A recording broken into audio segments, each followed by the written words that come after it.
Hello viewers, today we are going to be talking about Maharishika Preeti. Now some of you may have heard about Maharishis, gurus, Maharishi, or this word that she is using, it meaneth great seer. And so a great many of these people have become very popular in the United States and many European countries. Now, Maharishika, she is not doing her work in India. She is in Switzerland. Now, she has decided to talk about some very interesting issues, some very interesting matters, which, truth be told, she sort of states them in a very dishonest fashion, and not to mention she shows a good deal of bigotry in these statements. And some of you may or may not be aware of Indian, Hindu, and even Sikh bigotry against particular groups in India. Particular religious groups, particular cultural groups, particular ethnic groups, and even their own people, due to a very sort of caste system, Varna, that is still practiced in India today and is promoted by nearly all of the so-called spiritual masters of Hinduism and Sikhism. And it has been a very heavy yoke upon the necks of many Indian people. And the people who keep the system in place are none other than, the gurus, the Maharishis, Maharishikas, whatnot. People like this. This is Preeti. Her name means love. We are going to basically compare some of her claims to reality, and we're going to see just how loving she is and just how far her love extends. And I will basically sort of tell you right now that her love does not extend very far outside of her group. And, I would say probably one of the things that she loves a great deal is money. But anyhow, we are going to review some of her videos, but we're not going to watch them. For copyright purposes, we're not going to give her the opportunity to even do this. And of course, we can see her picture. You can know who I'm talking about. You can come to her channel. I'm going to use the mention system that YouTube provides to basically put the link right in my video. And that will also put my video in the search algorithm. And if she decides to watch, hello, Marishka, Preeti. Anyhow, we're going to review these videos. We have a variety of articles that we are going to basically look at that have to do with some very real issues and not some make-believe or some weird bigoted talk or bigoted fantasies that particular Hindu or Sikh individuals would like to promote. This is a guru. If you do not know what type of traditions are held in India, basically these people are worshipped. They are considered to be little gods, and it is considered to be a type of respect to literally worship them as sort of holy beings upon this earth. Now, that may seem weird to some of you, but we have to, on my channel, this is about education, and we are going to be we're going to take a very honest look at this. Now, she has a lot of problems with immigrants. She has a lot of problems with particular religious groups. She has a lot of problems with particular people of particular ethnic varieties. And that type of bigotry is no real new thing in India. You know, their Varna caste system, bigotry is ingrained in it. It is built into the system. And this is simply bigotry against their own people, but we're going to basically take a look. So I'm going to play the MP3s of the videos. I will have gameplay in the background. You can come to her channel if you want. This is a creepy looking woman. Kind of scary, to be honest, and she is quite... I do not know what it is. It seems as though these people who start going around calling themselves gods and talking about energy and, oh, I have powers, I have supernatural powers, I can, you know, do all of these things. You know, they usually look creepy. They usually look like creepy people. And she most certainly is a very creepy looking woman. And I mean, some of these Indian women in the eye makeup that they use, and just, I really do not know. But to be honest, I think most of her creepiness comes from the fact that she really, you know, a lot of these people, her included obviously, they think they're gods or goddesses. And they will talk about all types of issues, about anything. They will talk about anything. And they talk about things as though they know everything. She kind of looks like a man, to be honest. But you see, this puts her position that she's garnered in Switzerland. Now, if she were in India, she would be another guru. And there's so many gurus in India. There's millions of gurus in India. There's millions of these people who go around saying, oh, I'm a guru. You should listen to me. I know about all types of things. And basically, you get involved, and India is full of cults. All types of cults.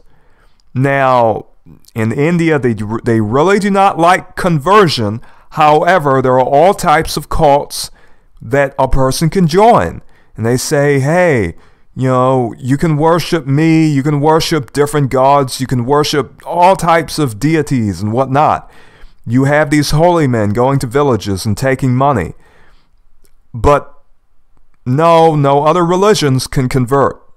But anyhow, that's a whole different story.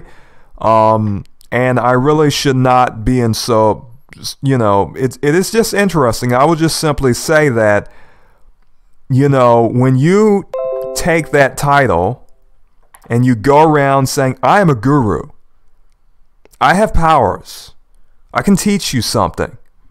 Needless to say, that type of position, it really does sort of give these people a degree of authority that they would never really have. They would never have so great an authority in their own homeland. Because when they go back home, there's already so much competition. So many cult leaders and gurus and maharishis and whatnot. Great seers, as so to speak, that already have a good deal of power there. So when she or anyone like her comes to a country like Switzerland or Europe, these Europeans, these white people, these white Europeans are absolutely amazed. They're like, wow! And sad to say, even my fellow black, well, not necessarily, black American people are a different breed, I will put it that way. Though even some black Americans are stupid enough to go and follow one of these people.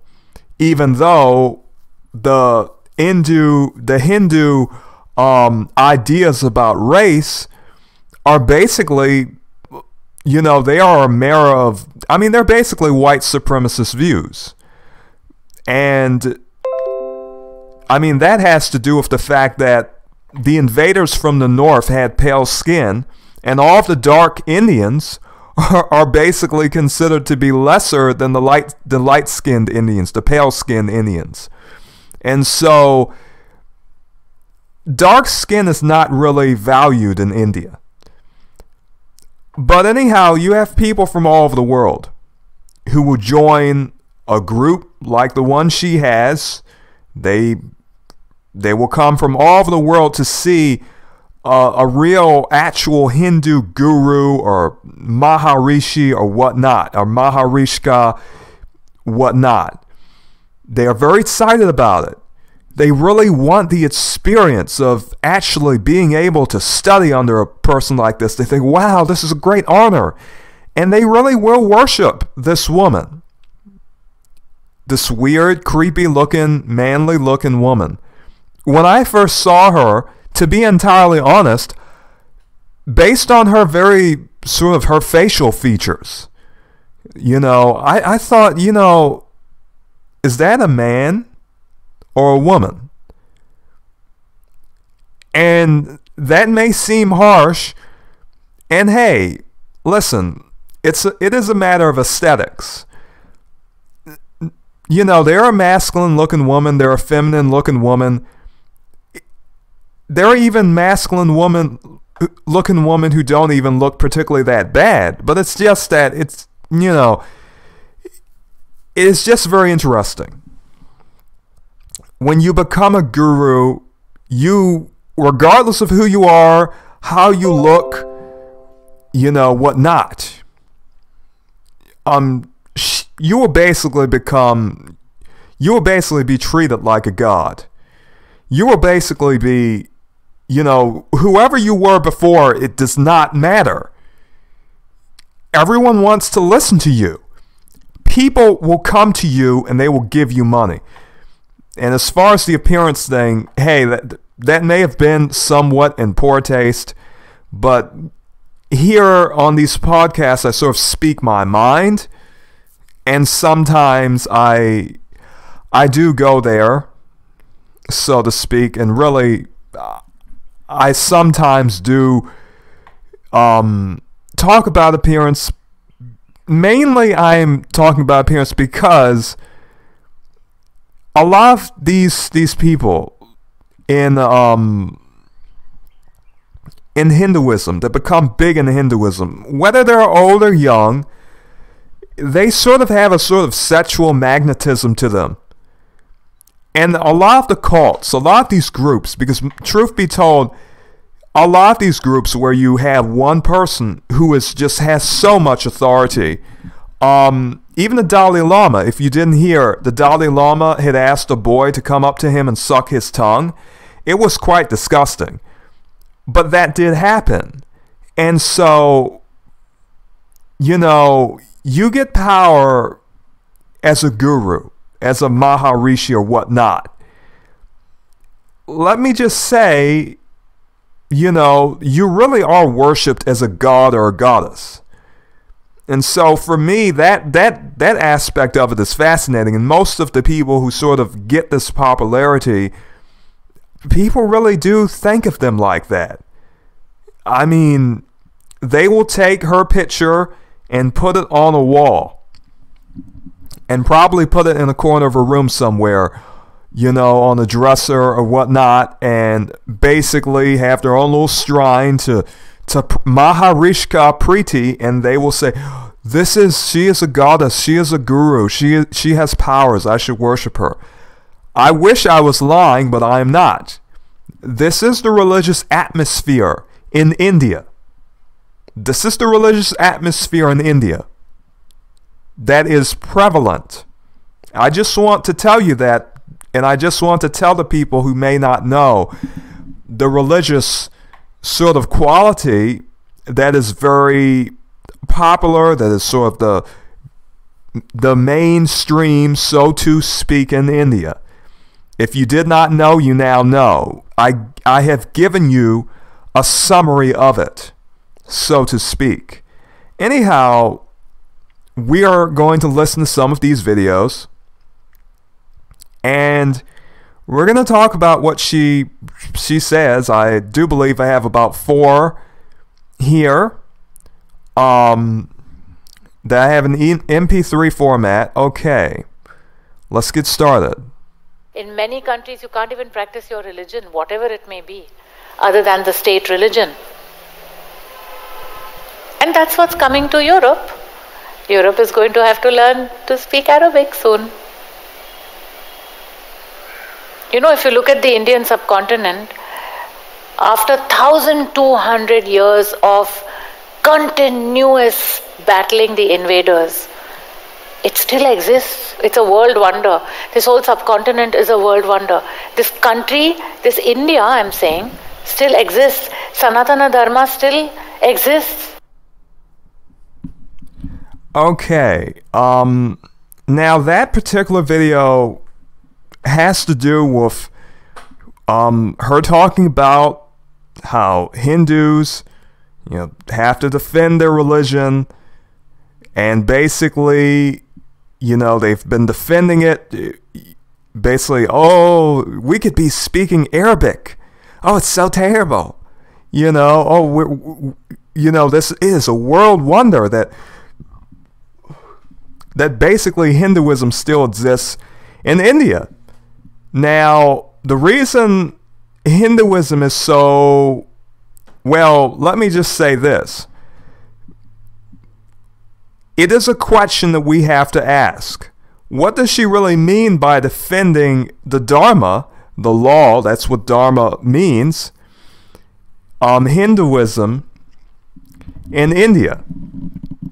Now, if I were a person who did not know much, and maybe you do not know very much about Hindu culture, about Indian culture, every year in India, there are Muslims and Christians who are persecuted on a mass scale. Now, you may think, oh, well, what about Tibetan Buddhists? Are they not persecuted? No. Are Sikhs not persecuted? Well, not necessarily. Basically, the Hindus, the Sikhs, for the most part, the Hindus and the Sikhs engage in riots. They engage in racial pogroms in which they kill Christians and Muslims. It all has to do with the Abrahamic faiths. If you are not a pagan, if you are not worshiping these statues, if you are not going out and basically giving money to these gurus, whether they be Sikh or Hindu, and the Tibetan lamas are there in India as well, they are very worldly people in the sense that many of these people consider themselves to be gods. That is not the case in regard to Muslims and Christians. Muslims and Christians, now, whether any of you are Christians and you have disagreements with Muslims is besides the point. Or vice versa. Maybe some of you listening are Muslims and you have problems with Christians. And you think, well, I should not consider Christians to even be a part of this struggle in India because I really do not care about them. If you have that mindset, no. This is not that type of video. We are talking about the reality of what she is talking about. What does she mean? Defend the Dharma. Because if she is talking about what, and many of us already know the context. We already know what happens in India. Some of us do. We already know Muslims and Christians are being killed and basically abused in India on mass scales. Many of us already know that. We already know that those monotheistic religions are being persecuted in India. This is not some type of sort of, fantasy. When she is talking about defending the Dharma, and she's saying, oh, we could all be speaking Arabic.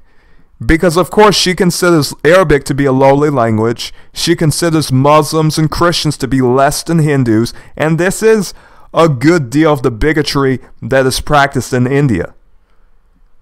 They have their caste system. They have their racist mentalities. Whether you call it colorism or racism, it is basically white supremacy that they practiced in India. There is racial bigotry. There is basically color bigotry, because that is more sensible to say that it's color bigotry.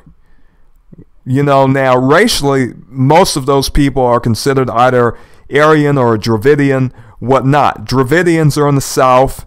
The Aryans came from the north, mixed with the Dravidians, but the lighter your skin is, the more beautiful you are considered to be. And you're considered to be better than a darker person.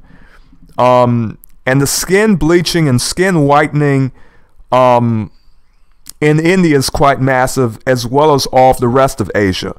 White supremacy itself, it merely has to do with color. It is not even a matter of what race a person is. It is a liking and a sort of idea that white, pale skin is superior.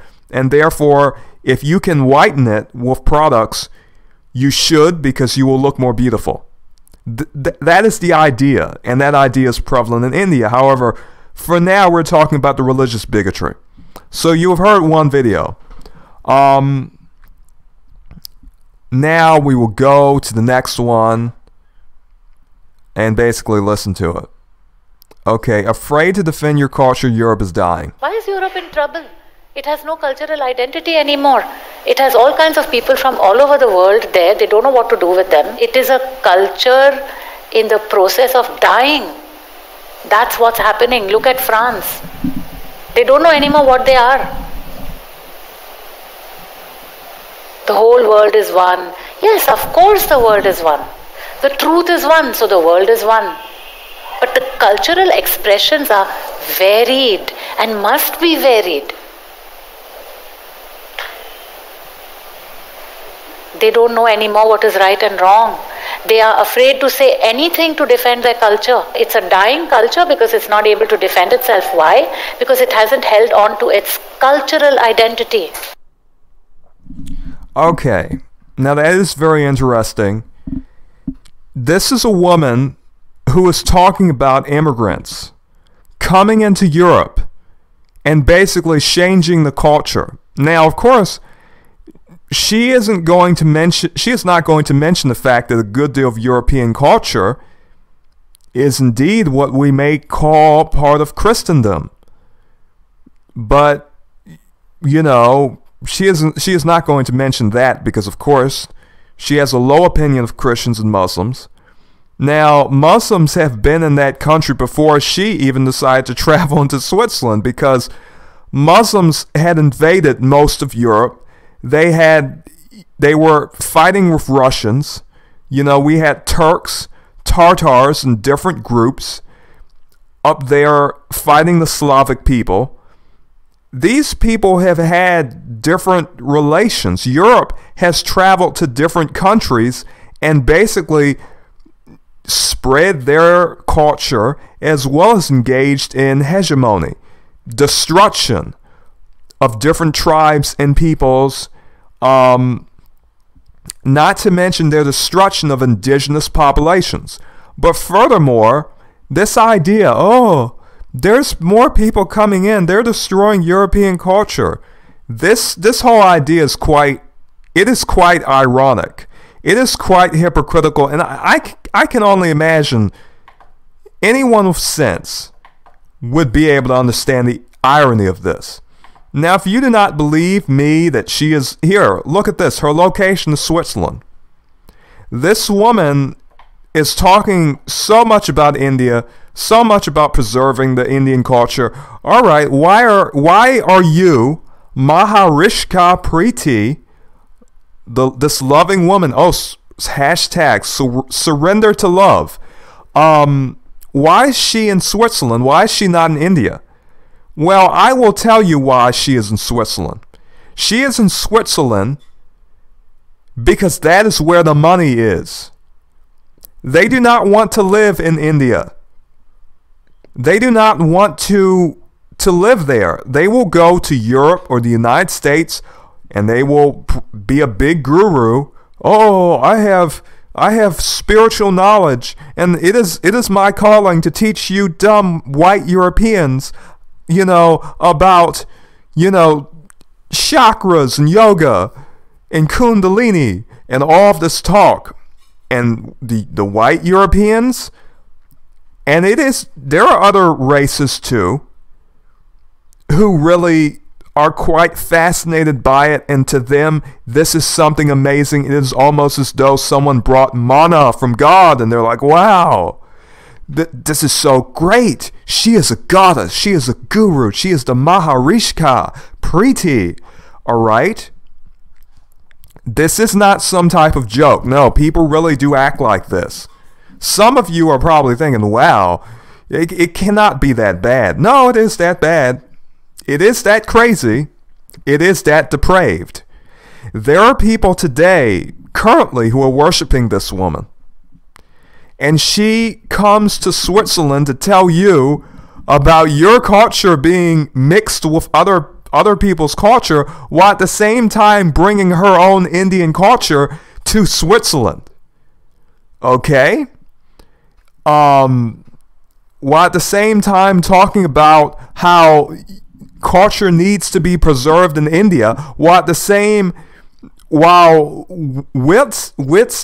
she is herself in Switzerland, spreading her own culture, but she is not in India, sort of trying to preserve her culture. No, she is in Switzerland. And this is why I say a lot of these gurus, these Maharishis, these Maharishkas, whatnot, a lot of them are hypocrites. A lot of them are in their profession, in their sort of spiritual calling. This is all for money. This is for the money they can make from, and let me just say it, from mostly, from white people, basically. From white Europeans or anyone else. There are some black people get involved too. People from all over the world want it, but for the most part, where are they going? They're going to Europe. They're going to the United States. Are they going to poor countries? Are they going to Africa? Are they going to the Middle East? Are they in Gaza? Are they in the West Bank? Okay. Are they going to South Africa? Well, South Africa has a big Indian population anyhow, but they are not going to the poor countries. They go to the wealthy countries. They want to go to people with money. This is what they are interested in. Right?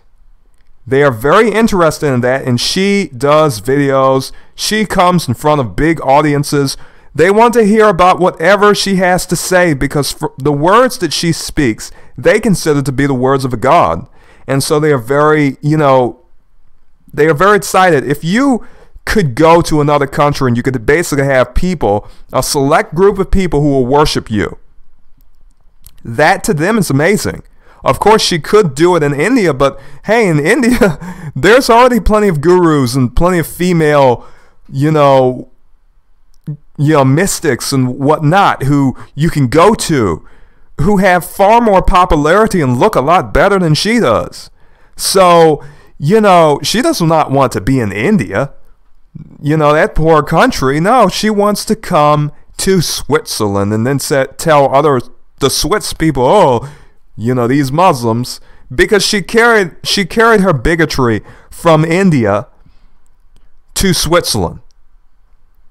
Okay, she carried her bigotry from India to Switzerland. And she wants to sort of promote this whole pagan culture. Oh, we're pagans. We're not like those Christians and Muslims. They're going to destroy your country. No, Christians were here before Mrs. Preeti came here.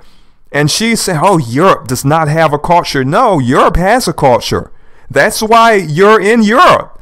That is why you, Maharishika Preeti, is teaching in Switzerland. Because Europe has a culture, and Europe has money that you want. You would not be there otherwise. You are one of the same immigrants that you talk about. So she is a bigot. This woman is, it is quite something. There are quite a lot of people who really are amazed by her. But anyhow, let's go to another video. We've heard two, I do believe. Let's go to these remaining two videos. They're quite short. There has to be a statement, a standing up for the freedom of this subcontinent and its pagan culture. And it's not just for this particular population, but it is for everyone around the world, because there are people sitting here from possibly every country one can imagine. Where are they supposed to go if they want to practice Agora Sadhana? Where is this young man sitting here supposed to go? Let's assume he had a calling for Agora Sadhana. It would be a criminal practice in Europe. Now, this is quite ridiculous. This is quite ridiculous. Now, you should go and see the video herself and see the look on her face as she spouts these lies. Because any one of us who has sense, any one of us who has enough, cultural knowledge of population, we already know Hindus and Sikhs outnumber all of the other groups. They outnumber Buddhists, they outnumber Muslims, they outnumber Christians in India. They have control of the political system in India. Indian Hindus have a hegemony in India. The Varna caste system is still practiced. Some of us are not stupid, and we already know that. Even when Britain had invaded India, the Varna caste system was still in place, and Hindus still were the majority. They still were practicing child marriages and child prostitution, many of the nasty things that are still practiced and promoted today in India. They still do that.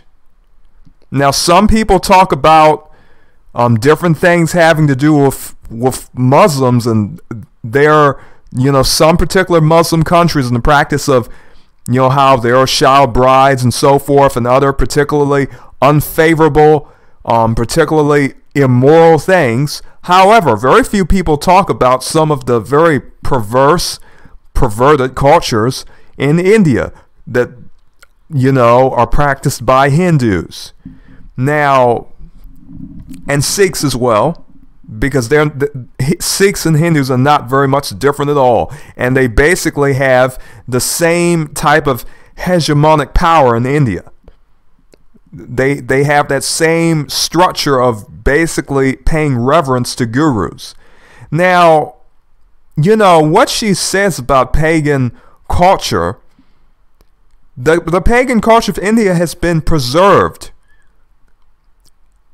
in full, for the most part, and it is indeed the other groups that do not have freedoms. It is the Muslims and the Christians who are killed and basically abused and persecuted in India. So everything that woman said was quite ridiculous.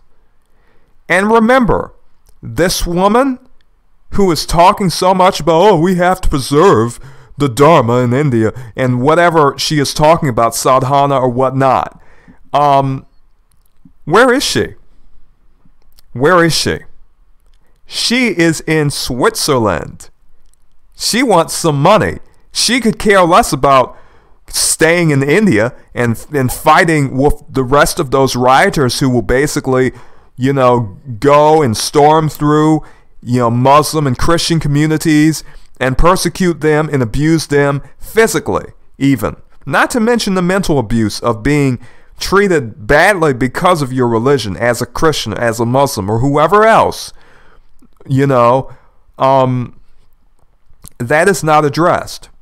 Not at all by her, because she is a completely biased, partisan individual.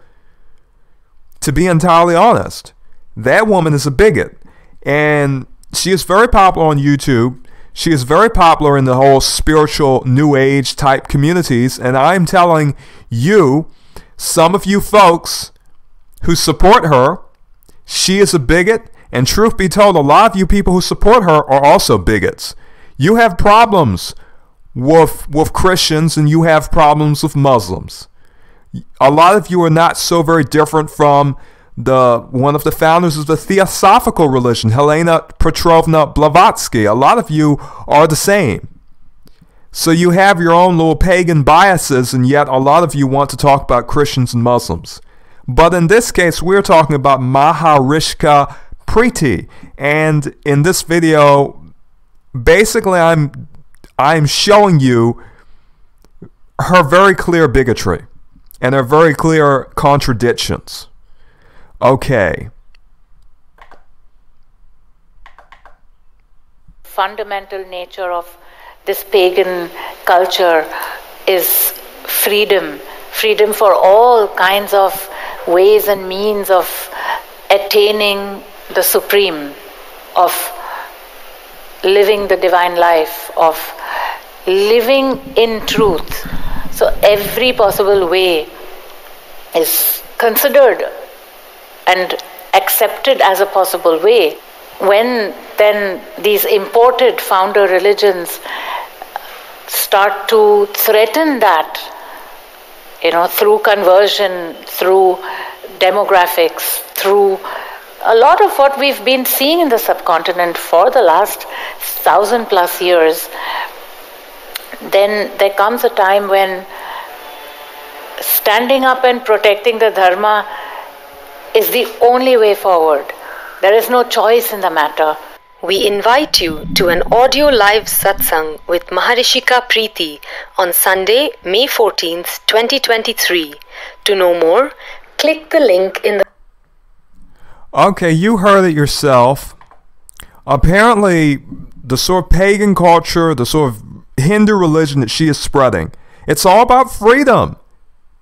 Well, she is talking about India in particular, and in India, if you are a Muslim or if you are a Christian, there's a very high likelihood that you may be physically abused, that you may be killed, that you may be persecuted for your beliefs.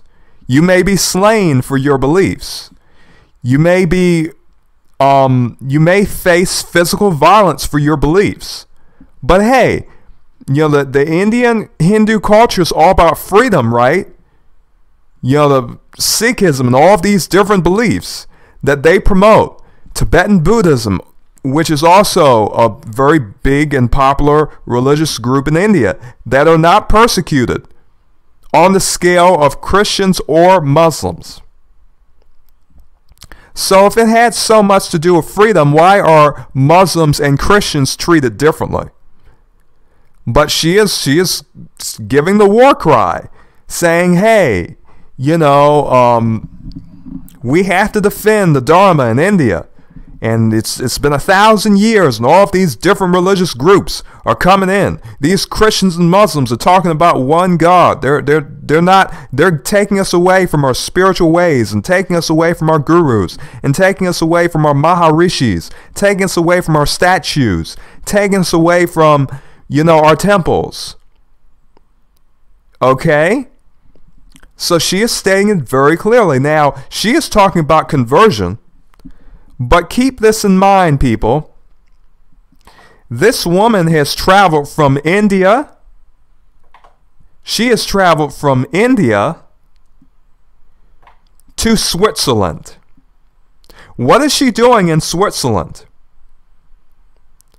Now, some of us with enough common sense already know what she's doing in Switzerland. She is spreading her beliefs, evangelizing the Dharma, getting people to accept the Dharma, initiating people into her religion. She is converting people. What is she doing? She is doing the exact same thing that the Christians and Hindus do as part of their religion. They evangelize their religions and convert people. Hindus go to different countries, convert and evangelize. However, according to her, it is unacceptable when Christians and Muslims do it. However, she talks about, Europe, they let anyone in. Yeah, they let you in. They let you in. They let Maharishika Preeti in to their countries to teach them Hinduism, to convert people in their countries. But they are a good deal more gracious hosts than Indian people. Than a good deal of Indian people, not to say all, because there are some individuals who are indeed respectful and dignified. However, we also have people like this, who come in a country like Switzerland that has a good deal of Christian history and says, India is losing its culture. There's, these different religions have come into India and have have changed the way people worship, and they're converting people. Well, people, I do believe we have heard all of the videos having to do with her. Now we're going to get into basically seeing some real facts about what she is talking about. Okay, how do they treat Christians in India? We have this article from the Vatican News. Now, I usually do not go to Catholic websites. However, they have news, and this is very popular. I mean, these are big stories because it is happening all over India. Christians and Muslims are being persecuted. So I have more than a few articles. A new report of harassment against Christians in, I cannot even pronounce that word. I'm so very sorry. Emerge amid allegations of forcible conversions. Now, anyone who has much sense knows just how ridiculous that is. How ridiculous it is to think that you can forcefully convert a person, because that is such a stupid idea to think that you can even do that. But anyhow, let us read the articles. Singular. I'm so sorry. Around 50 Christians, including 10 pastors, were attacked in an Indian village in that name that I cannot pronounce. State on Sunday, following accusations of religious conversion by a radical Hindu party.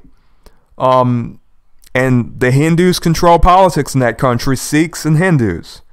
They have the most political power. They have the most power in that country. Now, the community had gathered to pray in a private home when an armed mob, reportedly belonging to the militant Hindu nationalist organization, Bajrang Dal or something, surrounded the home, barged in, and stopped them. Fearing for their safety, the Christians locked themselves inside the house and called the police. But when the police arrived, they reportedly arrested the house's owner, the pastors, and a few other Christians for disturbing the peace. Now, listen, people. Let us speak realistically. Let us speak honestly. When the police are Hindu, and the politicians are Hindu, and the people around you are Hindu and Sikh, you do not have any power in that country. That is what Christians and Muslims have to deal with. This crazy, nasty-looking, masculine woman, which, truth be told, I really do not have much of a problem with women with strong faces and masculine characteristics. To tell you the honest truth, and this may sound weird, that is more my preference, but never mind. Not her particular, because she looks creepy to me. But anyhow, enough about appearance, because I sort of go off on a woman's appearance, and that is not right, because truth be told, I like different types of faces, but sometimes it is the audacity that sort of leads me to insults somewhat. Okay, she has the nerve to basically say, we could be speaking Arabic. Oh, you people in Europe, you could be speaking Arabic because these Muslims are coming in your country, and these Christians are taking your religion away. Oh, it's so terrible. This woman is a fearmongerer. This woman is a fearmongerer. She really is. She is a bigot and a fearmongerer. That is, what she is. Okay? This very manly looking woman. Okay, that's fear. That's making people afraid. She knows what she is doing. Okay. For her, this is her modus operandi. Okay, she really wanteth to make those people afraid, and she is really doing it. And it works. It worketh quite well. However, let us take a look, and let's continue reading this. Basically, but it is just as I say. When everyone around you is a Hindu, you do not have any power. In the Hindu majority country, you do not have any power in that country. you will be abused by the system. That is systemic bigotry. That is bigotry that is ingrained in the system, because everyone who works in every single sort of, and just about everyone in that country, in particular positions, most of them are Hindu. So here you are being abused by people. They come and support the ones who are abusing you, who are persecuting you. But you do not hear, hey, what do you hear in the New Age communities about this? About Hindu bigotry? Crickets. Silence. You hear very little about it. Okay? Now, let's continue reading. So apparently, he arrested the Christians because they were disturbing the peace. Now imagine this. We hear about some horrible things here in the United States. Even Jordan Neely on the train. The man is homeless. A man comes up behind him, Daniel Penny, and chokes him for 15 minutes, and he dies. And Daniel Penny was only arrested until Daniel Penny was only arrested after protesters had basically protested after he had died. There was no real intention to give Jordan Neely any type of justice. And the level of disrespect from the white American community was incredible. And even some black Americans who basically work against people of their own social status, white and black are social statuses actually, but that was a real reality. And it is, there's discrimination in our country as well, in the United States. India is not the only one. However, when you see the commonalities of these types of persecutions that have to do with race, ethnicity, and religion, you know exactly what they are. The police, the law, is on the side of the persecutor, on the side of the dominant group in society. The dominant society has the power. The policemen are not Christian, the policemen are Hindu. And they see that the Hindus are going against you, and they would like to join because they also do not like the Christians. This is the type of defense that this weird, creepy looking woman, this so-called Maharishka, is talking about. Okay? My goodness. They come to you as you have a whole mob, a whole gang of people coming after you, and they're saying that you are disturbing the peace. Evil stuff, liars and cowards who need more than one person to do their dirty work because they cannot fight a person alone. They have to bring a whole mob to do it. That is what cowards do. Although they were released in the evening that same day, Ankush, whatever his name is, because I am not even going to try to pronounce that Hindi, forget about it, no thank you. An attendee of the prayer meeting accused the police of beating up some of the pastors, who then required a treatment at the local hospital. This is what cowards do.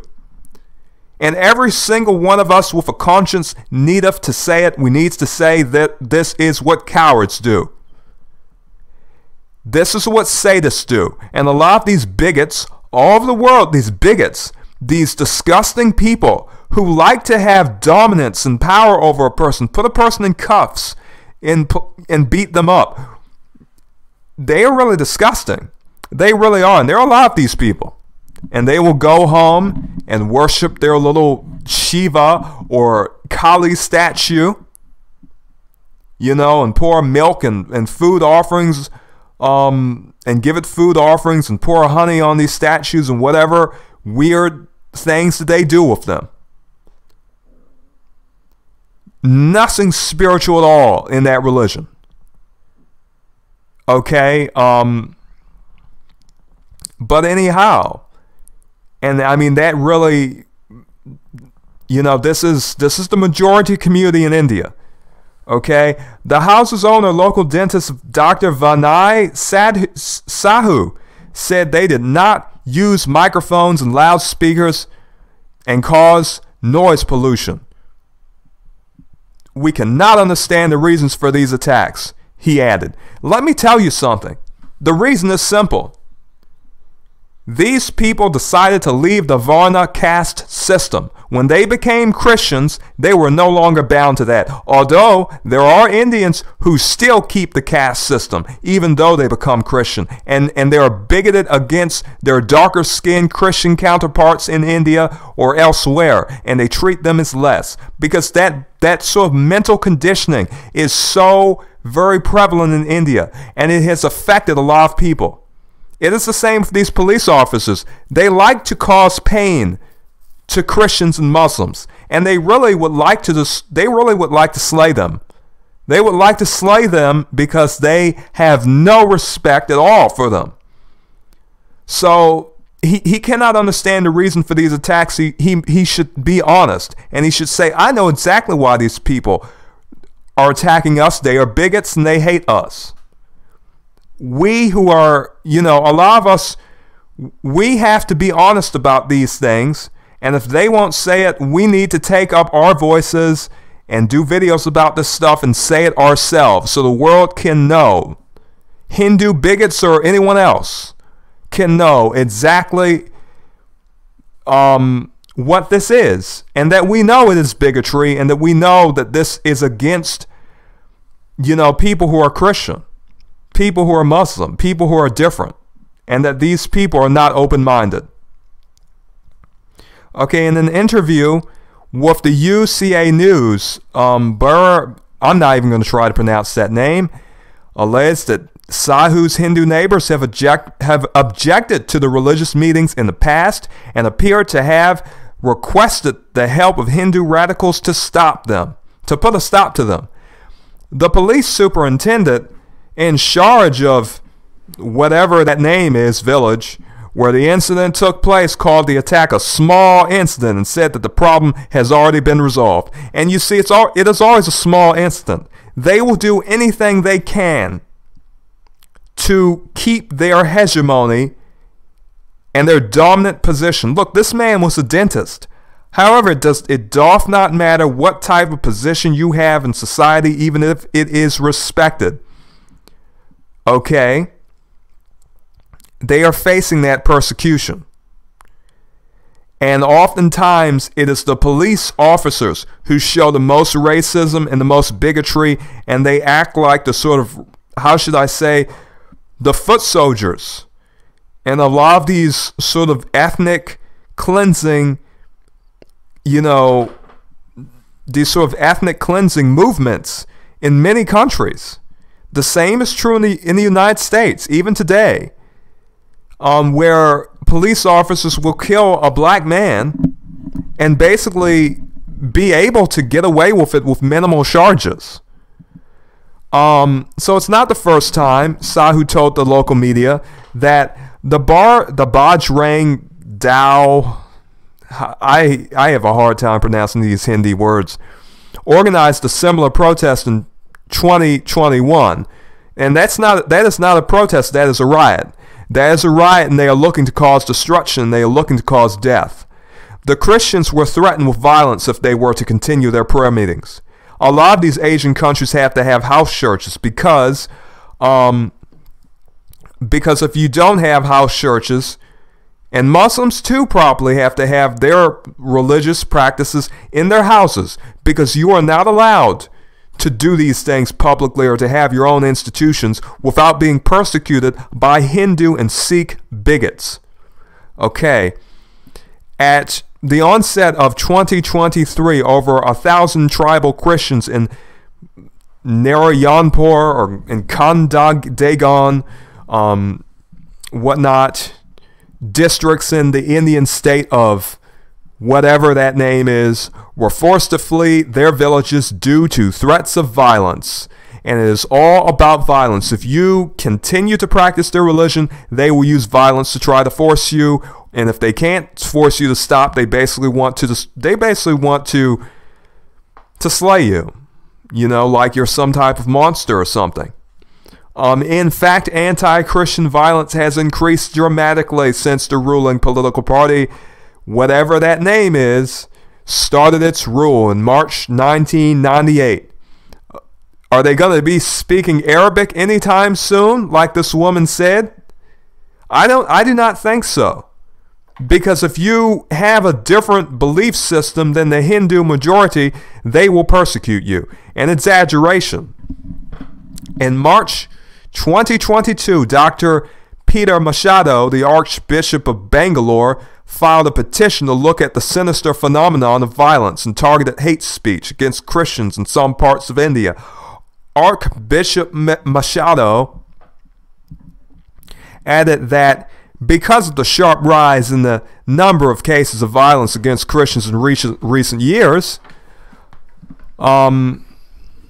Christians in India now live in a climate of fear.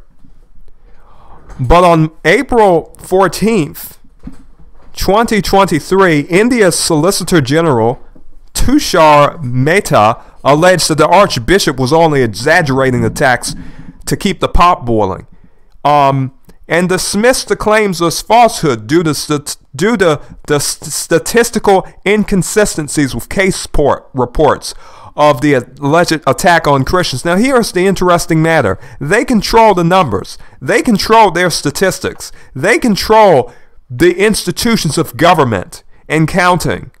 They control whose allegations of torture or abuse or persecution is valid and who should be counted.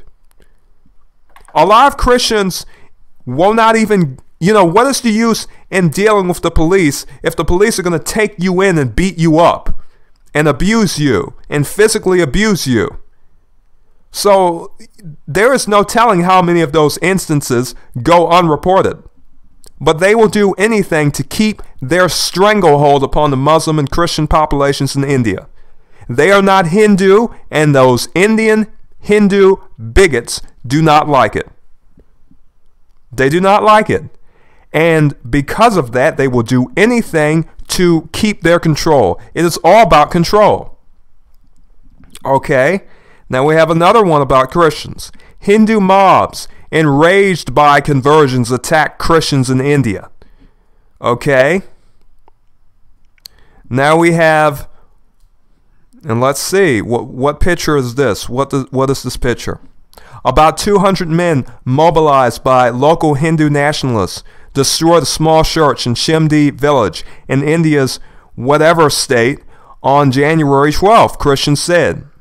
Look at all this destruction. They do not want you to live in peace. They do not have any love at all for you. And this is what bigotry is. And we have to really highlight it when we can, those of us who have enough logic to do so. And so when we hear things from this woman or other Hindu bigots, don't worry. India, Hinduism and Hindu gurus and Maharishis and all of these people, they really have control of the minds of the Hindu people, and they have dominance in that society. And if you disagree with them, you will be abused. Now, we have over 2 decades of practicing and proselytizing Christianity. Badanath Salam had been kicked out of his home several times and often harassed. But in December, he recalled the vitriol turned virulent. Leaders in his indigenous Indian village, these people are Indian citizens. These people have been living alongside these Hindus for a very long time. They are Christians. They've been practicing this religion, and they still are persecuted. These aren't immigrants. So this woman makes it seem, these immigrants are coming into our country. They're coming in and, they're just changing the culture. Well, look at what happens to her own people. Her own people are abusing their fellow Indians. It's disgusting. These gurus are some of the most disgusting people that I know of. I've seen a lot of different groups and cults, but these people from India, they're some of the worst, and they're some of the worst hypocrites. Probably the only people more hypocritical than them, or basically just as hypocritical as them, are those Zionist Israeli people. But other than that, and Zionist Christians too, because some of those people believe that Israel can just lay waste to Gaza and the West Bank and abuse those people in any way that they please. And they believe that somehow they are still good people, even though they justify that. But anyhow, continuing on, leaders in the indigenous Indian village beat the drums to summon all the households to a clearing. He said their gathered villagers pummeled their Christian neighbors, who made up 1/5 of their village and left Salam hospitalized for 3 days. Now that is a serious matter. These people, they know the communities that are Christian, and they would just like to isolate them and destroy them. When the drum beats began again a week later on January 9th, Salam ran for his life. In the central part of India, he wasn't the only Christian forced to flee. Since December, Hindu vigilantes and whatever that name is, in eastern India, enraged by the spread of Christianity and rallied by local political leaders, the politicians are involved too. Okay? These Hindu and Sikh politicians, they support and promote the violence. These bigots in their political system have assaulted and displaced hundreds of Christian converts in dozens of villages and left a trail of damaged churches, according to interviews with local Christians and activists as seen during a recent trip to the area. Now listen, what this woman would like is the same thing to happen in Switzerland and Europe. She wants, and a lot of these people, Maharishka, Preeti, and all of these weird Hindu gurus from who knows where, from India, okay, from any of those places. They come to Europe and they support the European conservative movements. They support the European nationalistic Nazi movements. A lot of them do. And a lot of those people really do take to these spiritual teachings. Falun Dafa is another one. Falun Dafa has also co-opted, sort of gotten support from a lot of these conservative groups, because a lot of these people, these Eastern gurus, especially Indian gurus, they are bigots themselves, and they really do promote bigotry. But anyhow, let me continue. So according to interviews with local Christians and activists as seen during a recent trip to the area, I mean, he left a trail of destruction, basically. That visit to the remote region, a day's drive from the nearest airport, revealed the extent of the chaos and its uneasy aftermath. In villages bruised and beaten, Christian converts picked through the rubble of churches destroyed by mobs wielding sledgehammers. In dusty townships, Hindu nationalist leaders led impassioned rallies promising more action against Christian conversions. In an empty government gym of the dusty township of Narayanpur, evicted families, including Salam, sought refuge, sleeping on mats next to a few sacks of spare cloves and grain. Christians, if any of you Hindu Christians, I mean, not Hindu Christians, but if any of you Indian Christians are listening, if any of you Indians are listening, who may have sympathies toward Christians, listen, Christians, you have to realize that these people are against you. They may be part of your family. They may be the same race as you, but they have no love for you, and they are your enemy. They have a system of bigoted Hindu supremacy there, and they want to preserve it at all costs. And they are using violence to do it. And people like this support that. This crazy looking woman, she supports it. I first saw her, I really thought she was a man. I said, is this a man or a woman? I've seen, but hey, you know, she has an interesting look, but whatever. Okay, but I didn't really know if she was a woman. You know, and that is not really a compliment. But anyhow, the violence had played out in one of the most culturally unique parts of India, a stretch of forested hills where missionaries from different regions and even Maoist guerrillas have long vied for the hearts and souls of indigenous tribes. But the episode also illustrated a broader truth about India today, that antipathy toward Abrahamic religions of Islam and Christianity, often portrayed as alien religions brought to India by its historical invaders, can be wielded as an effective and mobilizing force for political ends. And this is just the truth. Those politicians have mobs of people to abuse Christians, and this is a war to them, and they want to destroy Christians and Muslims in that country. This is what is happening in India. And there are so many New Age people who are so very excited and love India so much, but they say not one word about the persecution that goes on there. I have not heard one theosophical person, Hindu person, whatnot, talk about it. And one of the most, we have immigrants from India going to all types of countries, accepting them, welcoming them as they go to black communities, open up their businesses, stare at them like they're demons from hell, and basically follow them with their eyes. Do not hire any black workers in their establishments.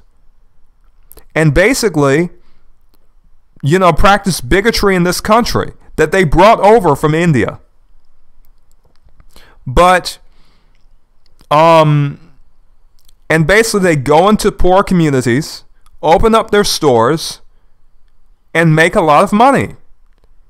And keep that money with them and their own community instead of sharing it with the wider communities that they entrench themselves into.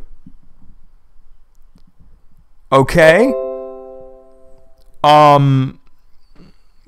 Please do not be distracted by the notification for ASMR channels. It's a whole stupid type of thing, but I do watch those types of videos sometimes. And I subscribe to a bunch of those dumb channels, but anyhow, never mind.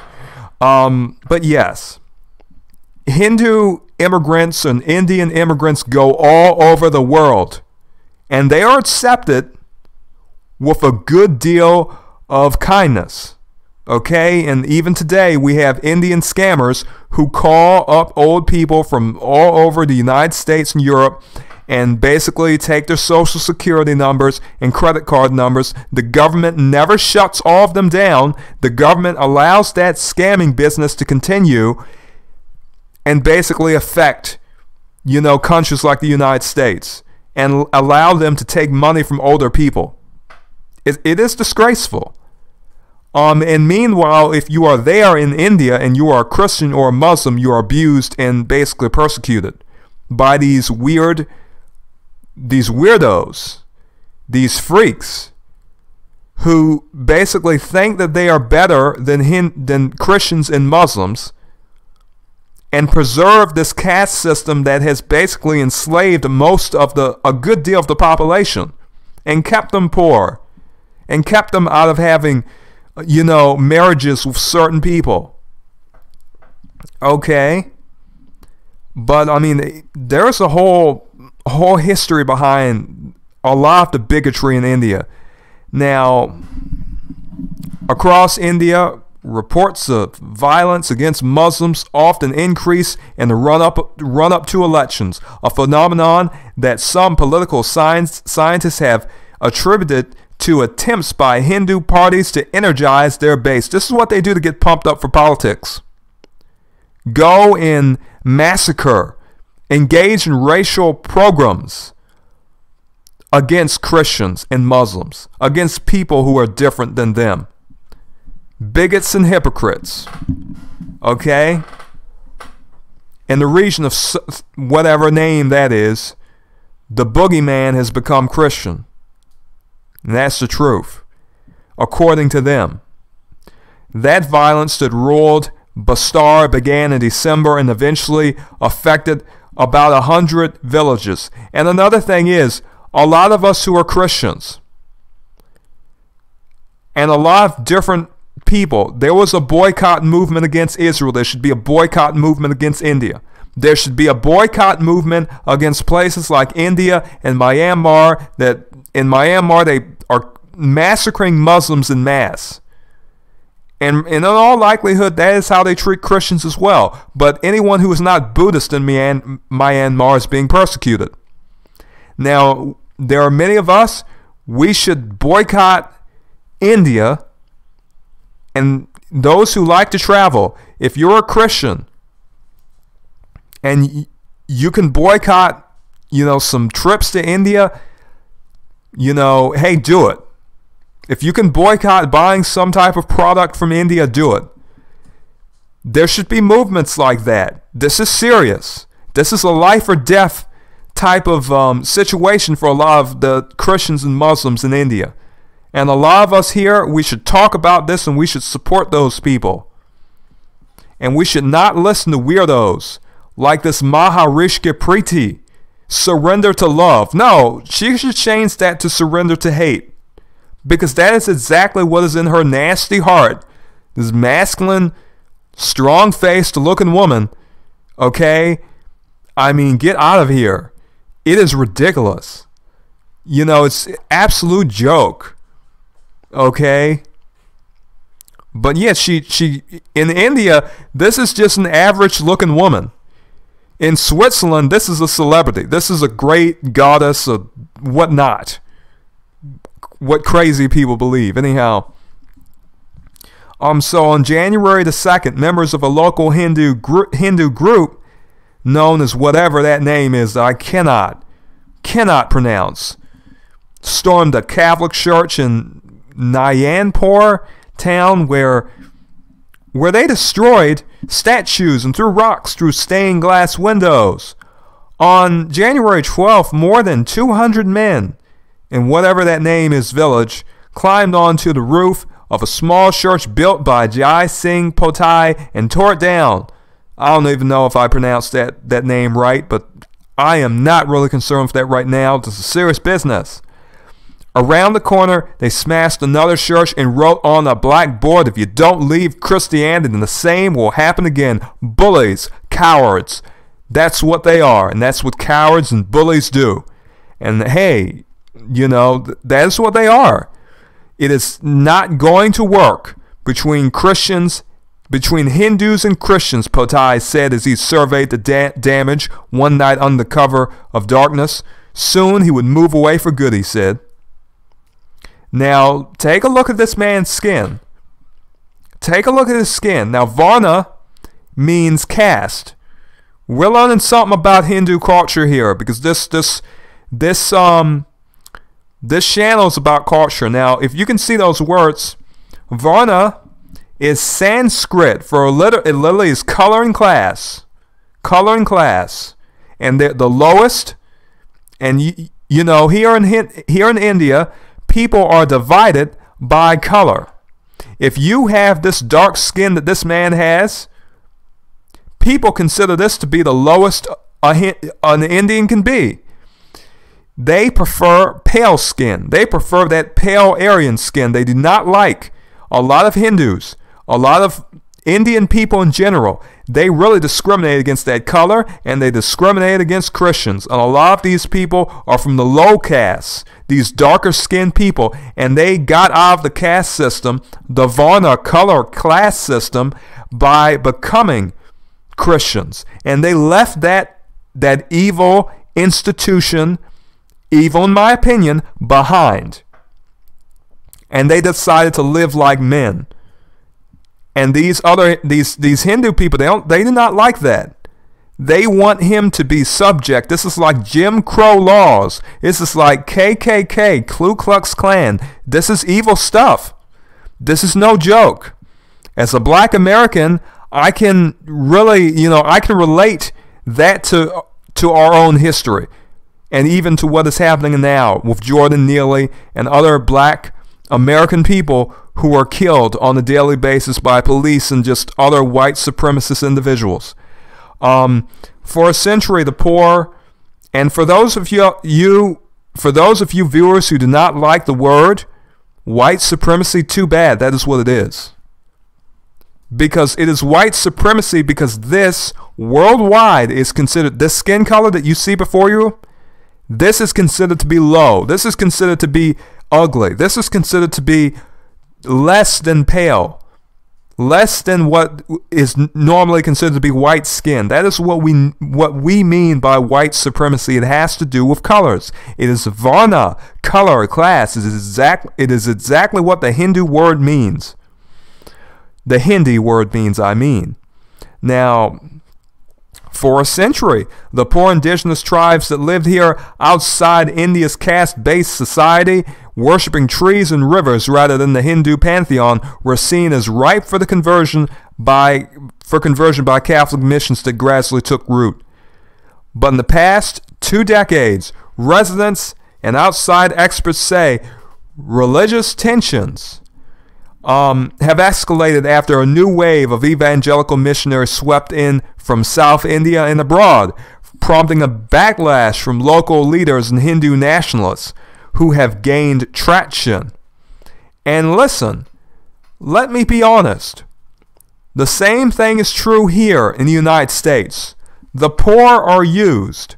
The same thing was true during the Jim Crow era of the United States. The same thing was true during the slave times of the United States. The poor are used, and the poor are manipulated, and the poor are influenced to fight against, other poor people.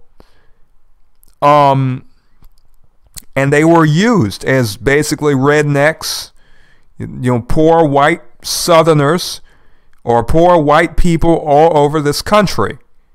The idea was, if you persecute the black man, you shall be accepted as white people. For a long time, and for those of you who don't know, I do subscribe to Jared Genesis. He has a bad reputation, but who cares? Some of you, maybe you saw that pop up. I subscribe to a lot of different people. But anyhow, this idea of if you're Irish or you're Italian, if you join us and persecute the black people, you will be accepted as white. White is a social status. And when you become a Christian, you basically put yourself in India, you put yourself right down on a social ladder. You are no longer a person now who is worthy of respect. You are a third-class citizen. All right? You're not worthy of respect, and they do not treat Christians or Muslims with respect because they decided we do not want to be a part of your racist, your weird color caste system. They do not want to be a part of it. They left it a long time ago. They left the bigoted system, and that's too much for certain people who control that system. And we have people who are just emotional and they just want to destroy Christians and Muslims. So we have Nandini Sundar, a sociologist at the Delhi School of Economics, said increase in conversions to Christianity and Bastar was part of the same global evangelical movement that has achieved rapid growth in other countries, including the United States and Brazil. And that is what happens. Christians have been taught, we have been taught as Christians to spread the gospel even if it costs us our lives. Even if our lives are lost, spreading the gospel and being persecuted, so be it. And the same thing is true for other groups that are persecuted. If you believe in something, you are willing to die for it. And that is true in regard to these Christians. There has always been bigots who cannot live peacefully with other people. They have to assert their dominance through violence. And a lot of us, we need to admit that. We really do. There are a lot of people who want to pretend as though India is some type of great place. But anyhow, let me continue reading. As said here, Christians are in the minority, and the minority always receives the violence. And that is the truth. They get beat up, and the Hindutva fundamentalists have state support, she said, using the term for the Hindu nationalist ideology. There's aggressive fundamentalism from both sides, and it's being played throughout these villages. Now, she is saying there's fundamentalism from both sides, but where's the Christian fundamentalism? Now, fundamentalism is not such a bad thing. I consider myself to be a mystical fundamentalist to an extent.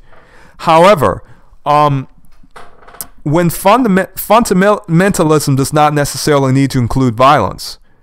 Now, what this is nationalism. They consider themselves to be a nation, and they consider Christians and Muslims to be invaders, and they are going to attack any Christian or Muslim that happens to be, you know, in their country, because they think that even though those Indian people are citizens, they think they're traitors to an ideology. It is not necessarily that they are traitors to the country, they are traitors to an ideology. And they think if you are not part of the Hindu or Sikh ideology, you know, you are our enemy, and we have to use violent means to, you know, displace or destroy you. And that is what they are doing. The latest available government statistics from 2011 show only 1.9% of whatever that name is state is Christian, in line with 2.3% or 28 million people across all of the India who are Christians. And truth be told, it does not matter if you are in the minority group. You should still be treated with respect. And that should be the case. But that may be an underestimate because the government counts only people who identify themselves as Christian in official documents. The government has power to tamper with numbers, and they do. Some of you may think, oh, the numbers say this, but however, if the government is run by Hindus, if the police are Hindu, if most people are Hindu, and you are one of the Christians in that country, there is discrimination against that group, or against Muslims, or Vishwasi, as they, in Bastar, the true number of Christian believers, or Vishwasi, as they call themselves, may be close to a fifth of the population, say activists on both sides of the Christian-Hindu divide. Salam's wife, Sonari, became the first Christian convert in their village of whatever that name is, 20 years ago. She was left with an infant orphan, the daughter of her dead sister, and handed her out of desperation to an Indian Christian couple in Narayanpur. The couple took the child in, Sonari recalled, and invited her to her house church, because these Christians have to have church in their house, because they are not allowed to have their own buildings. They will not allow them to do that, because Christianity and Christians are persecuted. Meanwhile, you have shrines and temples and statues to different gods. However, you cannot have a worshiping, centers of worship for Christians and Muslims. That is not allowed. So he is delivering a sermon in this Pentecostal church. Evangelical churches have flourished in the region. That's making Hindus angry. They're saying you have to come worship our idols. You have to come worship our gurus. They are our gods. This is serious stuff. This is real bigotry. This is real discrimination that is happening in India. It is quite something. Worship underway at this Bethel Pentecostal church. Okay. So that evangelical church has grown and has about 300 members. Within 3 years, everyone in the village saw how they took care of her, and they became inspired. So this woman took in an orphan girl. She gave this to some Christian couple, the child to some Christian couple, and they really took care of her, apparently. Sonari Salam said, one after another, they started to come. Before long, Sonari's husband, whatever his name is, Baidanov or whatnot, began proselytizing himself. During times when traveling preachers did not stop in whatever that name is, he would lead sermons about the miracles of Jesus and the promise of eternal life. As his small congregation grew to about 10 households, whatever that person said, whatever his name is, said, so did his neighbor's resentment, apparently. Please forgive me for stumbling. These names I sort of have problems with them at times.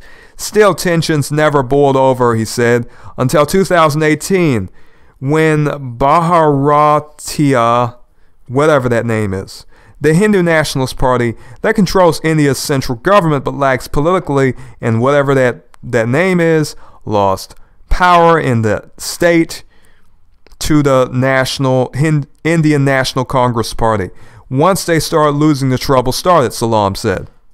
And you see, they have to get people excited. They have to use politics, like the Republican Party in the United States, and even in Britain, you have those conservative parties. But both parties, whether we're talking about Europe, whether we're talking about the United States, whether we're talking about India, politicians use race. In India, it is an extreme situation. The same thing in Israel, where they basically get the Israeli people excited about the destruction of and the literal slaying of Palestinian people, Gazans, and people from the West Bank.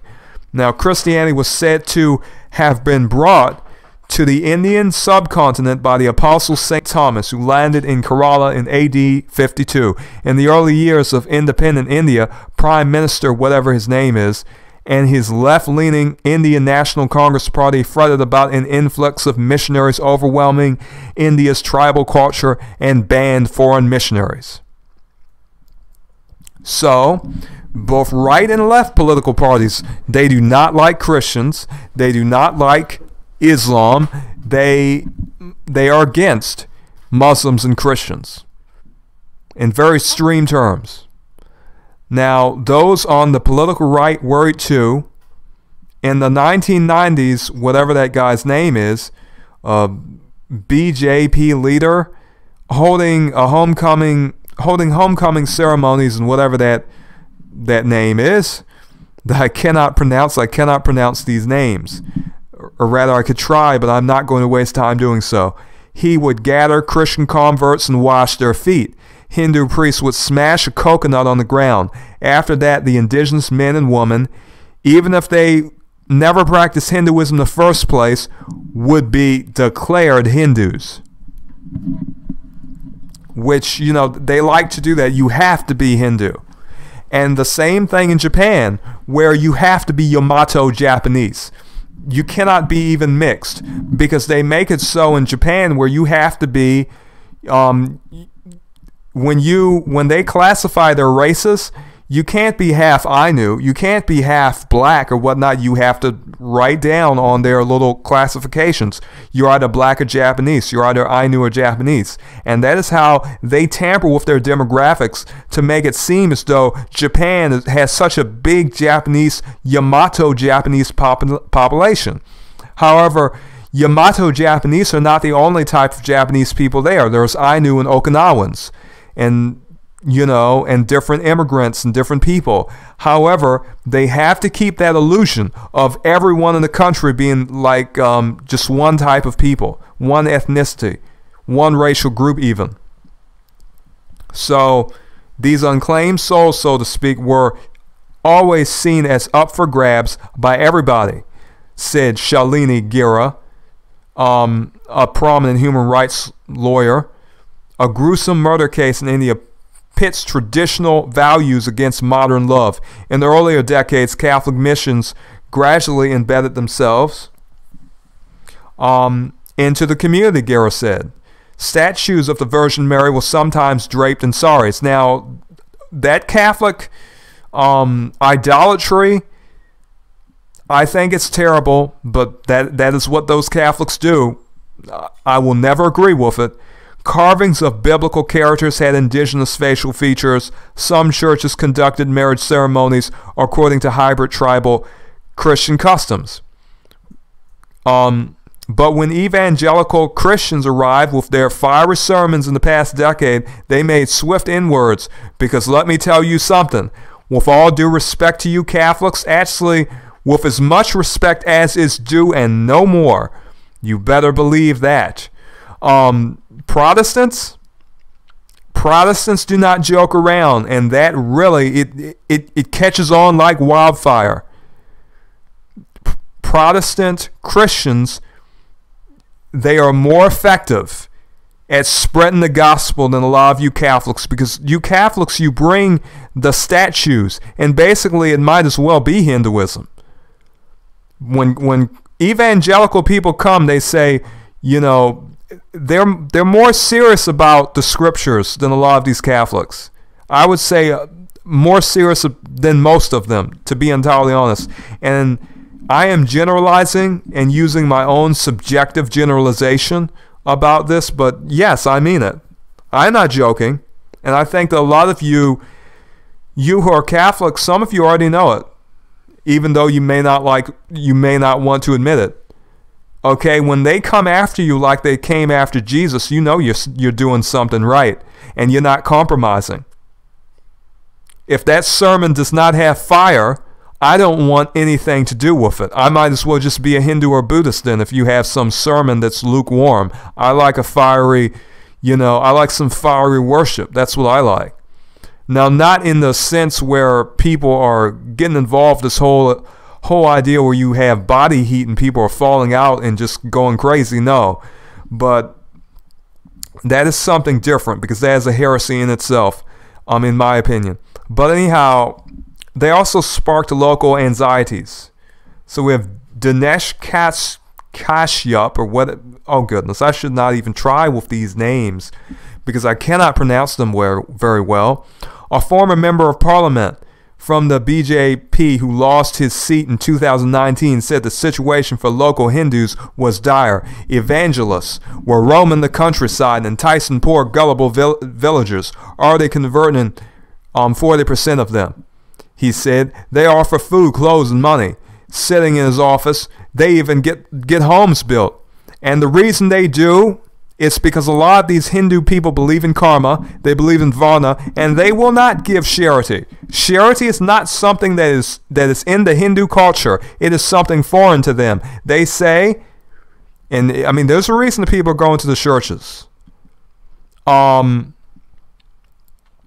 you see, these people will fatten themselves up and they will not give to the poor. And they think, well, if you're poor, everything you did in your past life has made you this way, and you should suffer in this life, and we should eat food and get wealthy and have good things, and you poor people should not have them. The Christians come around and they don't have any qualms about giving things to people, and that surprises these Hindus. They say, wait, you're not supposed to be giving this poor person. He's an untouchable. He's at the lesser caste, right? You're not supposed to treat him with respect. So one of these castes is supposedly supposed to be the very lowest caste. I'm not particularly sure, who in particular it is, but there are particular people. They are kept poor. They are kept in a situation of subjection where they cannot even really, other Hindus say treat these people with disrespect. And that happens in India because that's the culture they adopted. So this guy, whoever it is, has led his own homecoming foot washing ceremonies, organizing rallies to basically wash your feet, and they say you're Hindu, and they pretty much make they pretty much dishonestly, in a very cowardly fashion, screw the statistics up. However they want to, they twist them. So he's getting people to denounce Christian conversions and leading protests to demand that Christians be denied government benefits reserved to tribal people. So they're using that government. They're saying, if you're a Christian, we don't even want you to have any type of social benefits. In recent weeks, he has helped mobilize to whatever that is, that name I cannot pronounce, which Christians say is behind the violence. And truth be told, it is. We already know it is. These people will deny wrongdoing, and he is saying that he has been advocating for peaceful protests, and they're liars. And most of us know it. And it doth not matter how many of these Hindu immigrants come to this country, the United States, and want to defend their politicians or what they do over there. If India was such a great and wonderful country, a lot of these Indian people would stay there. If India is so wonderful, why is this Maharishka here? No, she's right over in Switzerland getting that money, getting that money that she wants. But she is not a spiritual person, she's a worldly person. Okay? Now, we have a lot of things like this. I wasn't planning to read too many of these. These incidents are so common, you can read about them yourself. I did not want this video to be too long, so I may just go through a few of these and read. On January 2nd, a crowd wielding batons descended on the Catholic church in the village in central India. They destroyed the church and even struck police officers who tried to control the enraged mob. The incident was just one of the most recent examples of violence perpetrated against India's Christian community. Several experts told the France 24 Observers team that attacks like these have increased thanks to Hindu nationalist rhetoric nationwide. Once again, they're smashing the statues of Virgin Mary. Beat police officers and chanted slogans. On January 2nd, a crowd gathered in the Narayanpur region of the Central Indian state, whatever that name is, to attack a Catholic church. Now, this does not just happen to Christians. This happens to Muslims as well. But of course, we have another article about Christians. You can find so many of these articles. But there's this festival in India, and it caused a bunch of anti-Muslim violence. Okay, they attack Muslims, they attack Christians. Look at this. A mob set fire to this madrasa, which is the little schools for Muslims, I believe, this Azizia in Nalanda district of Bihar, India, during the Ram Navami festival on March 31st. Now, there are a lot of Christians, and I'm going to say it because some of you, sad to say, are cowards. And there are a lot of Christians, unfortunately, some I've gotten into debates with, who do not want to admit that anti-Muslim violence occurs in places like India. And it does. And some of you Christians, you have to acknowledge bigotry where it is. This is not right, and we should not support it. Yes, we do know that there are Christians who are persecuted in places like Saudi Arabia and different countries in the Middle East, and places like Afghanistan and Pakistan. However, wrong is wrong. And if it happens to Muslims, it can happen to us, and it is happening to us. So those of you Christians who want to deny that anti-Muslim violence, bigotry against Muslim occurs, I am telling you now, stop being cowards. Stop being Zionist Israel supporters and just admit it. Some of you are just as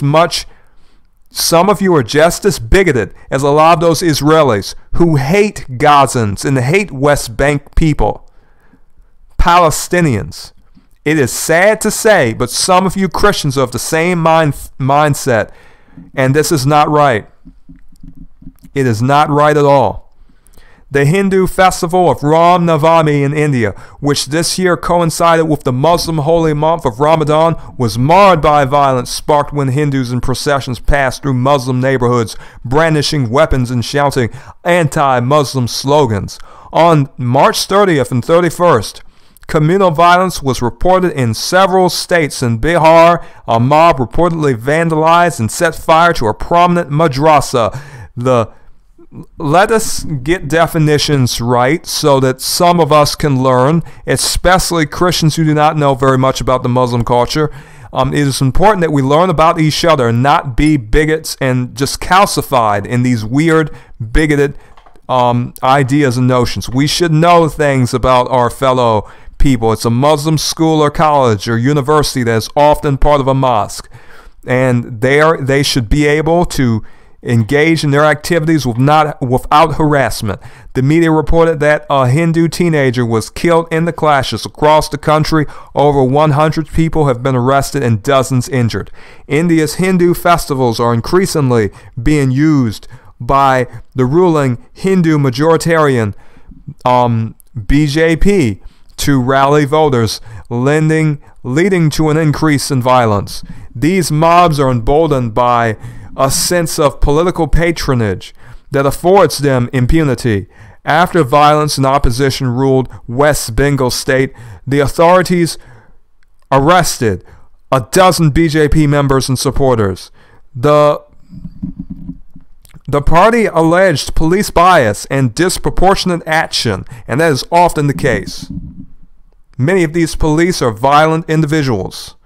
The record shows that it is usually Muslims who are unfairly targeted by the authorities. Last April, communal clashes broke out when processions of Hindu men celebrating a religious festival shouted offensive slogans outside mosques. Instead of attempting to stop such incitement or investigate these incidents, BJP authorities in Madhya, or whatever that weird name is, I cannot pronounce. Not that the language is weird, it's just that I cannot pronounce any of it.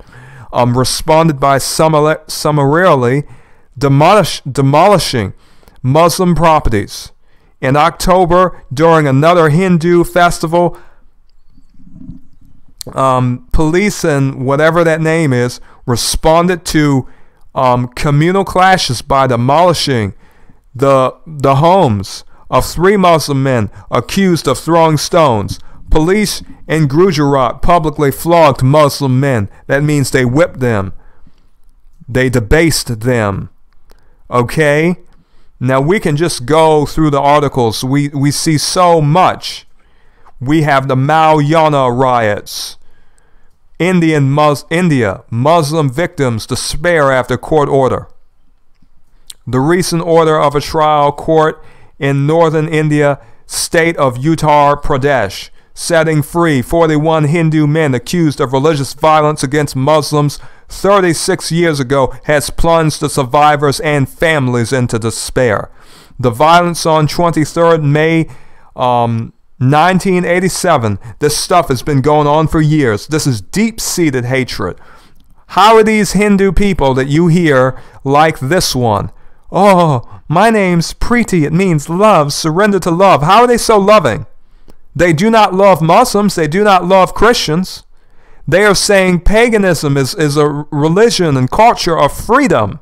But they are proving they do not care about freedom. If you are not one of them, if you are not a Hindu or a Sikh, you do not deserve freedom. They also accept Tibetan Buddhists, but they do not accept Muslims and Christians. There is a reason for that, people. Let us be honest about it. They have riots against Muslims and Christians. These people are truly hateful. Okay. So this is on the outskirts of some town in which 72 Muslims were massacred, allegedly by local Hindus and members of the state's armed police force. Has been described as a blot on Indian democracy. And critics say Friday's Sessions Court order is a travesty of justice. So we have whatever that person's name is, a former Director General of Uttar Pradesh Police, described it as a total failure on the part of the state. No, it is not a failure. That is how that state works. They discriminate against Christians and Muslims, and they advocate for Sikhs and Hindus. In some cases, you know, the Hindus do not get so very well along with Sikhs. However, when it comes getting against Christians and Muslims, those Sikhs and Hindus, all the problems they have with each other, they drop those problems and they go right after Christians and Muslims. Evil stuff. But that is how bigots operate. They use numbers to go against a few people and attack them. That is exactly what bigots do. They attack like packs of wolves instead of being men and dealing with problems man to man. They go in a group. They always have to go in a group. That's what cowards do. India court acquits 69 Hindus of a murder of 11 Muslims during 2002 riots. An Indian court on Thursday acquitted, as you read, people. We could just go from article talking about. Here we have another one. In India, terror law hunts Muslims jailed since 2020 for the Delhi riots.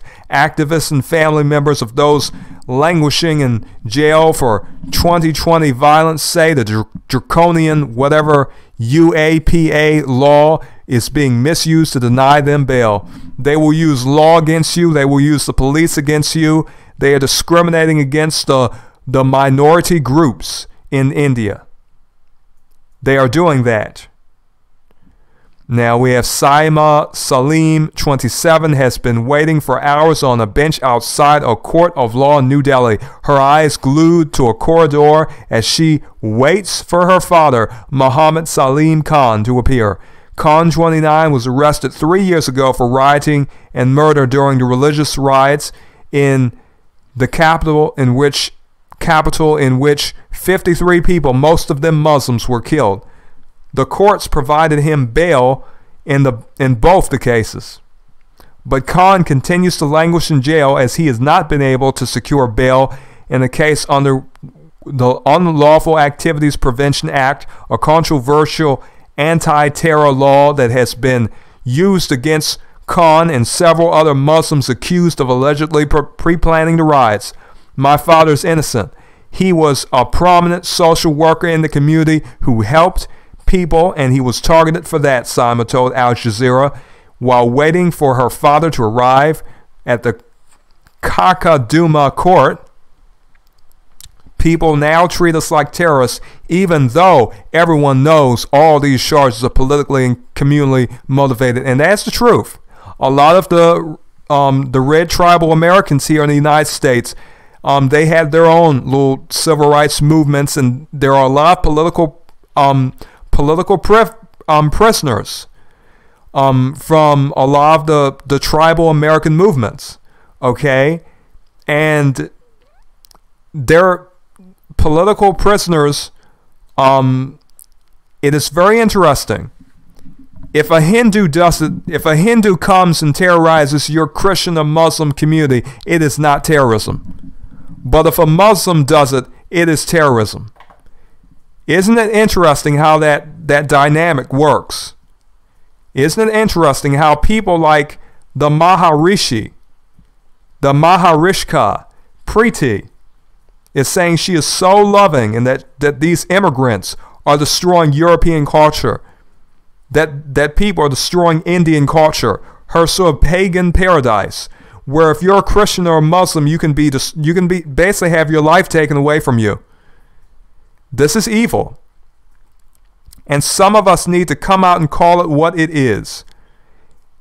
I do think the title of this video will be Maharishka Preeti, the Hindu bigot. And that is basically what I do think I'm going to name this. She is a bigot. And some of us need to talk about these Indian, Hindu, and Sikh bigots. We need to treat them the same way we treat white supremacists or any other group of people who are bigoted and persecute minority peoples. This is like KKK stuff. This is neo-Nazi stuff. This is Hindu supremacist stuff. This is not a joke. Now, some of you may not agree. That is fine. You saw all of the information presented to you. You can find the information in the articles yourself. You can find more than this even. You can find so much information about how Christians and Muslims are being persecuted in India. You can. And there is no excuse that you do not know this information. Okay? So, I'm going to do more work because this is a war. This is a war. This politics is a war. Racist and, bigoted groups participate in warfare, against ethnic groups, all types. This is the way bigots engage in warfare. And by creating this video, I am participating in some of that warfare. I'm going against whatever types of bigoted narratives this woman wants to present. And that's what I'm doing. So, people, may you be blessed and farewell.